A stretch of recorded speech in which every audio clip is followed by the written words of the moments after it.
Kapag hindi na tayo nag-uusap, alagaan mo ang sarili mo, ha?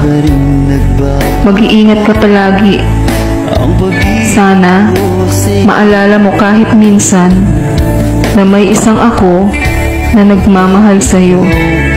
Minahal kita at naging masaya ako nang nakilala kita.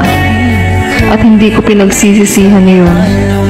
Naging totoo ako sa'yo kahit nasa maling oras tayo. Handa akong